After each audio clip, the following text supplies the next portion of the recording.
ফিজ ভাই একটা কথা বলেছিল যে আপনি ডিপ্রেশনে যখন ভুগবেন, অর্থাৎ আপনি ফ্যামিলি ডিপ্রেশনে ভুগেন অথবা আপনি টাকার ডিপ্রেশনে ভুগেন, যেই ডিপ্রেশনে ভুগেন না কেন, তো হাতে একটু সময় নেন।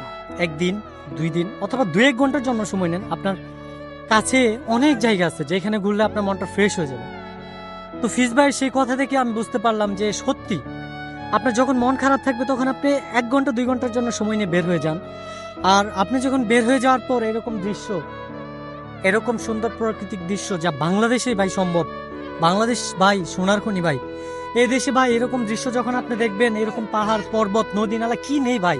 এ দেখেন ভাই, আমার পিছনে এটা হচ্ছে পাহাড়, আর এই যে ব্রিজ যেটা হচ্ছে ইন্ডিয়ার মধ্যে, আর এই নিচে ভাই নদী যেটা কক্সবাজারের মতো একটা ফিল দিচ্ছে ভাই।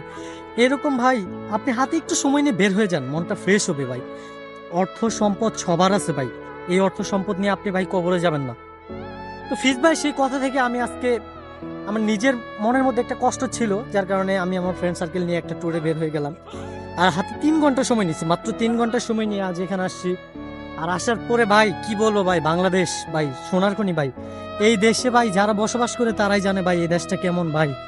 আপনি একটু সময় নিয়ে বের হয়ে যান ভাই। এটা তো সাধারণ, আমাদের শেরপুরের নালিতাবাড়ির হচ্ছে আপনার পানিহাটা।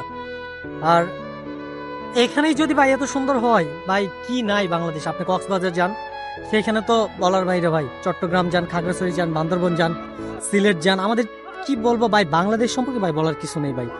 আপনি একটু সময় নিয়ে বের হয়ে যান ভাই, মনটা ফ্রেশ হবে। টাকা পয়সা অর্থ সম্পদ এগুলো আজ আছে কাল নাও থাকতে পারে।